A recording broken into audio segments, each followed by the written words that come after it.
Hello friends, नमस्कार दोस्तों। इस वीडियो में आप सभी का स्वागत है और इस वीडियो में हम डिस्कशन करने वाले हैं पार्टनरशिप के फंडामेंटल का, मतलब इंट्रोडक्शन पार्ट का, profit and loss appropriation account. देखिए, बहुत इजी अकाउंट है हालांकि, लेकिन फिर भी सारे लॉजिक और कंसेप्ट क्लियर होना ज़रूरी है। और मेरी ये कोशिश है कि छोटे छोटे वीडियोस के माध्यम से हम सारे अकाउंट्स के जितने भी इंपॉर्टेंट चैप्टर के इंपॉर्टेंट कंसेप्ट है उसको डिस्कशन करते जाएं, राइट। तो सारे वीडियोस को जरूर देखिएगा ताकि सारी कंसेप्ट की अंडरस्टैंडिंग आपकी एकदम क्लियर हो सके। देखिए, profit and loss appropriation account बनाने के पीछे पार्टनरशिप में क्या पर्पस होता है, क्यों बनाते हैं। आपने 11th में पढ़ाई होगा फाइनल अकाउंट्स, आपने वहां पे देखा होगा कि हम लोग प्रॉफिट फाइंड आउट करने के लिए बिजनेस के ट्रेडिंग अकाउंट बनाते हैं और प्रॉफिट एंड लॉस अकाउंट बनाते हैं। और profit and loss account and हो जाता है जब हम या तो नेट प्रॉफिट पे आते हैं या net loss. At the end of the profit and loss account the result is either net profit और नेट लॉस। वहां पे कहानी खत्म हो जाती है, फिर वो बैलेंस शीट में चला जाता है। अब देखिए, उसके बाद प्रॉफिट एंड लॉस अकाउंट बनाने के बाद पार्टनरशिप में जरूरत पड़ती है हमको profit and loss appropriation account बनाने की। क्यों? क्योंकि जो भी प्रॉफिट हमने बिजनेस में कमाया, प्रोप्राइटरशिप बिजनेस में तो देखिए वो प्रॉफिट एक ही आदमी का होता है, मालिक ही एक ही है। जो प्रॉफिट हुआ उसके कैपिटल अकाउंट में ट्रांसफर कर दिया। लेकिन यहां पर पार्टनरशिप में बहुत सारे पार्टनर होते हैं, सारे के सारे ऑनर है, सब मालिक है। अब जो प्रॉफिट कमाया गया उनके बीच में बांटना भी तो पड़ेगा, डिस्ट्रीब्यूट भी तो करना पड़ेगा ना। डिस्ट्रीब्यूट करने में भी बहुत सारी अलग अलग बातें होगी। कोई हो सकता है पार्टनर की बहुत ज्यादा समय दे रहा हो बिजनेस में, तो हम उसको पहले सैलरी देना चाहते हैं या देने का प्रोविजन हो, इसीलिए वो ज्यादा समय दे रहा है। अदरवाइज हम सैलरी नहीं देंगे उसको तो फिर कोई भी आदमी क्यों ज्यादा समय देगा। तो और हो सकता है कैपिटल लोगों ने बहुत, किसी ने ज्यादा लगाई हो, किसी ने कम लगाई हो, तो उसको कंपनसेट करने के लिए हम इंटरेस्ट ऑन कैपिटल भी देना चाह रहे हैं पार्टनर्स को। तो पार्टनर लोगों के बीच में जब प्रॉफिट को डिस्ट्रीब्यूट किया जाएगा तो बहुत अलग अलग तरीके से, अलग अलग वे में डिस्ट्रीब्यूट किया जाएगा। कुछ सैलरी के नाम पे, कुछ इंटरेस्ट ऑन कैपिटल के नाम पर, और लास्ट में जो बचा प्रॉफिट है उसको बांट देंगे हम प्रॉफिट एंड लॉस के रेशियो में। तो अभी बहुत सारे जो स्टेप है, प्रोसेस है, वो करना बाकी है प्रॉफिट में। तो ये सारे प्रोसेस को, ये सारे स्टेप्स को करने के लिए हम एक अलग से अकाउंट बनाते हैं और उस अकाउंट का नाम देते हैं profit and loss appropriation account, क्योंकि वहां पे प्रॉफिट एंड लॉस का एप्रोप्रिएशन होगा, एक प्रकार से बोल सकते हैं डिस्ट्रीब्यूशन होगा या बंटवारा होगा पार्टनर्स के बीच में। और देखिए, इसके लिए अलग से अकाउंट बनाने की क्या जरूरत है, क्योंकि ये इंटरनल मैटर है पार्टनर के लोगों का। हम प्रॉफिट एंड लॉस अकाउंट जब बनाते हैं तो आउटसाइडर को डील करते हैं, रेंट देते हैं, सैलरी देते हैं, इलेक्ट्रिसिटी देते हैं, टेलीफोन एक्सपेंसेस, देखिए सब आउटसाइडर लोग हैं ये लोग, राइट। अब आउटसाइडर लोगों को जिस अकाउंट में डील कर रहे हैं प्रॉफिट एंड लॉस अकाउंट में, उसी अकाउंट में थोड़ी ऑनर्स को और इंटरनल लोगों को डील करेंगे, उनके लिए एक सेपरेट अकाउंट, राइट। तो फिर ये प्रॉफिट एंड लॉस अकाउंट के बाद बनाया जाता है profit and loss appropriation account. क्यों बनाया जाता है? ताकि हम पार्टनर लोगों के बीच में प्रॉफिट का डिस्ट्रीब्यूशन कर सकें, राइट। तो जाहिर सी बात है भाई, इस अकाउंट के अंदर कौन कौन सी एंट्री आएगी? सिर्फ वही एंट्री आएगी जिसका लेना देना पार्टनर के साथ में है। आउटसाइडर के साथ वाली कोई एंट्री इस अकाउंट में नहीं आएगी। सिर्फ इंटरनल एंट्रीज पार्टनर के बीच की, आपस की, वही एंट्रीज इसके अंदर आएगी, राइट। पहली बात। दूसरी बात देखिए, एक बहुत ही इंटरेस्टिंग लॉजिक भी हम इसमें देख सकते हैं समझने के लिए। आपने देखा होगा किसी भी मूवी का जब पार्ट 2 आता है, आपने देखा होगा क्रिश का पार्ट 2, पार्ट 3 आता है, तो जब भी कोई किसी मूवी का गोलमाल का पार्ट 2, पार्ट 3 आता है, तो कहानी पार्ट 2 में कहां पर से शुरू होती है? जहां पर कहानी पार्ट 1 में खत्म हुई होती है, उसके बाद से शुरू होती है पार्ट 2 की कहानी, ऑलराइट। सिमिलरली हम ये देखेंगे कि जब profit and loss appropriation account बनाया जाएगा तो इसमें कहानी की शुरुआत कहां से होगी? तो कहानी की शुरुआत होगी वहां से जहां से प्रॉफिट एंड लॉस अकाउंट खत्म हुआ था। आप इसको समझने के लिए ऐसे भी समझ सकते हैं कि प्रॉफिट एंड लॉस अकाउंट का पार्ट 2 है, राइट। तो पार्ट 2 है तो यहां पे कहानी की शुरुआत कहां से होगी? जहां पर पार्ट 1 खत्म हुआ था।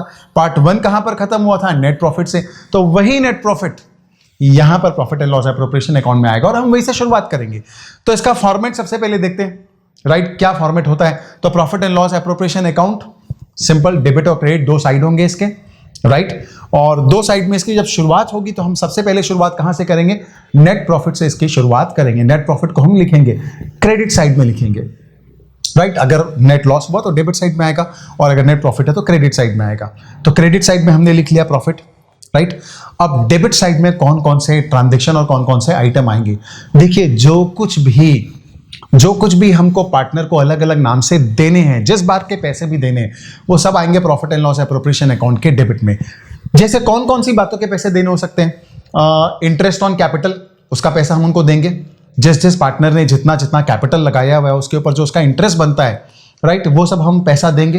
वो पैसा देंगे तो हम कहाँ पर लिखेंगे? डेबिट साइड में। ये सब बातें क्यों डेबिट साइड में आती है? तो उसके पीछे भी सिंपल लॉजिक है। अल्टीमेटली देखिए, बिजनेस के लिए तो एक प्रकार का एक्सपेंसेस ही है, प्रॉफिट जा रहा है, राइट। तो जब प्रॉफिट आया था इस अकाउंट के अंदर तो हमने कहाँ पे लिखा? क्रेडिट साइड में लिखा था। अब अगर कोई एक्सपेंसेस जा रहा है, प्रॉफिट कम हो रहा है, प्रॉफिट हमारे पास से जा रहा है, तो हम कहाँ पर लिखेंगे? उसको डेबिट साइड में लिखेंगे। और बिजनेस के लिए एक प्रकार का ये आउटफ्लो ही है, एक्सपेंसेस ही है, तो डेबिट साइड में आएगा।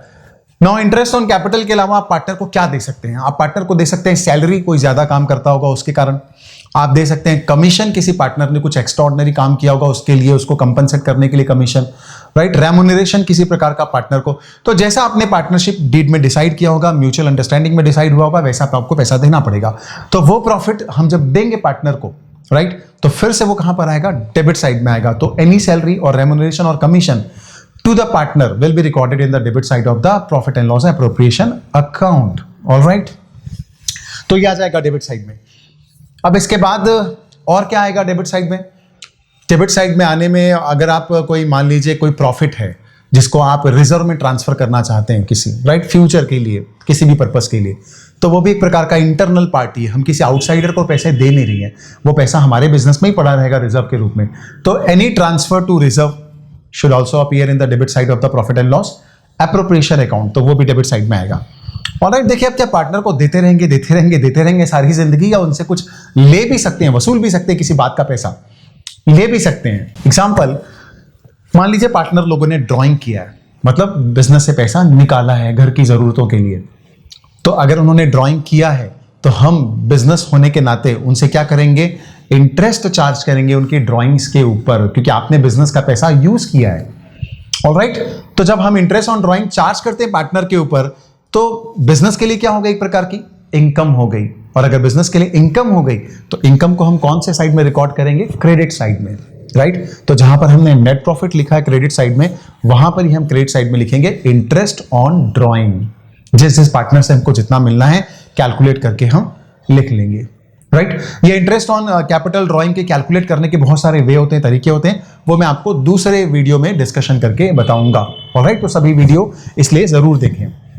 नाउ अब देखिए, बड़ी बड़ी बातें जो इस अकाउंट के अंदर आती है वो सिंपली आ गई, राइट। जो पैसा हमको पार्टनर को देना है वो सब डेबिट साइड में, जो किसी बात का अगर पार्टनर से लेना है तो वो क्रेडिट साइड में। और अल्टीमेटली लास्ट में फिर से इस अकाउंट का बैलेंसिंग फिगर निकालेंगे। जो बचा हुआ प्रॉफिट है, एनी रिमेनिंग प्रॉफिट और the balance profit shall be distributed between the partners in which ratio? In their profit and loss ratio। जो बचा खुचा प्रॉफिट है सारे पार्टनर को हम लोग उनके प्रॉफिट एंड लॉस के रेशियो में बांट देंगे, तो पूरा प्रॉफिट यहाँ पे खत्म हो जाएगा, ये अकाउंट क्लोज हो जाएगा। तो ये था एकदम सिंपल सा profit and loss appropriation account बनाने की रीजन, उसका वजह, उसके पीछे का लॉजिक, उसके अंदर कौन कौन से एंट्रीज आएगी, राइट। और सिर्फ पार्टनर से रिलेटेड एंट्रीज ही आएगी। ओके, चलिए एक छोटा सा एकदम इजीएस्ट एग्जांपल लेकर के हम इसको सॉल्व करते हैं और मैं आपको एक्सप्लेन करता हूं कि कौन कौन से आइटम कैसे कैसे रिकॉर्ड किए जाएंगे, राइट। क्वेश्चन आपके सामने तो स्क्रीन पर आ ही रहा है, मैं क्वेश्चन आपको मोबाइल से पढ़ के बताता हूं। एक छोटा सा क्वेश्चन है। क्वेश्चन ये है कि X and Y are partners in a business with a capital of rupees 80,000 and 60,000 respectively and the partnership deed provides the following। दो पार्टनर हैं, 80,000 60,000 का कैपिटल है और उनके पार्टनरशिप डीड में क्या लिखा हुआ था? X gets a salary of rupees 600 per month। X को सैलरी देना है 600 रुपए पर मंथ की। Y gets a commission of rupees 5,000। Y को कमीशन देना है 5,000 रुपए। और interest on capital is allowed at the rate of 10%। Capital पे इंटरेस्ट 10% देना है, दे देंगे। और इंटरेस्ट ऑन ड्राइंग X का 500, Y का 300 रुपीज चार्ज करना है। ऑलराइट, ये भी दे देंगे। And transfer rupees 3,000 to the reserve fund. Reserve fund में 3,000 रुपए ट्रांसफर करना है। ऑलराइट, कर देंगे। And profit be divided in their capital ratio. Profit जो है वो कैपिटल के रेशियो में डिवाइड करना है। It's okay. Now, the profit for the year ending 31st March 2017 before taking above facts were 49,400 rupees. Right? Prepare profit and loss appropriation account. देखिए profit था 49,400 rupees का नेट प्रॉफिट है। चलिए simple से transaction है, simple सा adjustment है। हम देखते हैं कैसे बनाएंगे profit and loss appropriation account. Simple, सबसे पहले profit and loss appropriation account का फॉर्मेट लेंगे। उस फॉर्मेट के अंदर हम शुरुआत कहां से करेंगे? नेट प्रॉफिट से शुरुआत करेंगे। नेट प्रॉफिट को कहां पर लिखेंगे? हम क्रेडिट साइड में लिखेंगे। नेट प्रॉफिट को 49,400 का प्रॉफिट है। अब पहला एडजस्टमेंट क्या था? पहला एडजस्टमेंट ये था कि भाई एक्स को सैलरी देना है 600 रुपीज पर मंथ। राइट। अब पर मंथ है 600 रुपीज, हम अकाउंट तो बना रहे हैं साल भर का, ईयरली अकाउंट बना रहे हैं, तो 600 इंटू 12 7200 होगी एनुअल सैलरी। तो हम डेबिट साइड में लिखेंगे, पार्टनर को जो भी सैलरी दे रहे हैं, एक्स को सैलरी दे रहे हैं, तो डेबिट साइड में आएगा salary to partner, salary to X, right. Partners capital account के नाम से आएगा ये, और हम लिखेंगे वहां पर 7200 rupees. Okay, now Y gets a commission of 5000, Y को कमीशन देना है 5000 रुपए का, तो हम अगेन कमीशन देना है, बिजनेस के लिए एक्सपेंसेस हैं, तो हम कहां पर लिखेंगे, डेबिट साइड में लिखेंगे कि कमीशन टू वाई 5000 रुपीज। इसके बाद इंटरेस्ट ऑन कैपिटल देना है 10%, एक्स को वाई को दोनों को देना पड़ेगा। अब एक्स का कैपिटल कितना है 80,000 है, तो 80,000 का 10% कितना होगा 8,000 रुपीज। वाई का कैपिटल कितना है 60,000 रुपीज, तो उसका कितना आएगा 6,000 रुपीज, 10%, सिंपल कैलकुलेट कर लेंगे हम, तो 8,000 6,000 सब मिला करके 14,000 का हम इंटरेस्ट ऑन कैपिटल इनको दे देंगे। इसके बाद हमको रिजर्व फंड में 3,000 ट्रांसफर करना है, प्रॉफिट को ट्रांसफर करना है, प्रॉफिट हमारे पास से जा रहा है, राइट। तो कहां पर लिखेंगे हम, डेबिट साइड में लिखेंगे, तो डेबिट साइड में लिख देंगे transfer to reserve fund, alright. और उसके बाद इंटरेस्ट ऑन ड्राइंग हमको लेना है एक्स से वाई से, तो लेना है मतलब बिजनेस के लिए इनकम है, पैसा आ रहा है, इनकम है, तो कहां पर लिखेंगे हम, क्रेडिट साइड में, इंटरेस्ट ऑन ड्राइंग एक्स से 500 वाई से 300, ऑलराइट। अब ये सब करने के बाद ये पूरा अकाउंट बन गया, डेबिट वाले आइटम आ गए डेबिट में, क्रेडिट वाले आइटम आ गए क्रेडिट में।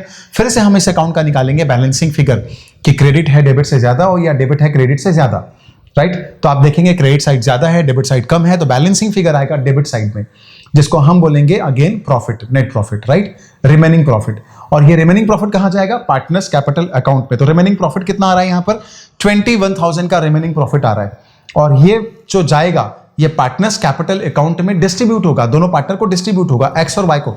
कौन से रेशियो में, तो क्वेश्चन ने बोला है भाई कैपिटल के रेशियो में, तो कैपिटल का रेशियो मतलब 80,000 वर्सेस 60,000, मतलब जब इस रेशियो को शॉर्ट करेंगे तो आएगा 4:3, तो 4:3 में हम डिवाइड कर देंगे इस प्रॉफिट को, तो ये आएगा एक्स के हिस्से में 12,000 रुपीज और वाई के हिस्से में 9,000 रुपीज। तो बहुत सिंपल था ये profit and loss appropriation account को बनाना। आई होप आपको सारी बातें समझ में आई होगी। इसका सिंपल सा फॉर्मेट है, सारे पार्टनर के बीच डिस्ट्रीब्यूशन करने के लिए इसको बनाया जाता है। हम इसके और भी ज्यादा क्वेश्चंस की प्रैक्टिस करेंगे दूसरे वीडियोस में, उसमें छोटे छोटे दूसरे अलग अलग इश्यूज जो थोड़े कॉम्प्लिकेटेड है वो सब लेंगे, पर ये था simplest question with the simple logic, right. और दूसरे वीडियोस को भी देखेगा ताकि आपको सारी बातें एक साथ क्लियर हो जाए। Thank you very much.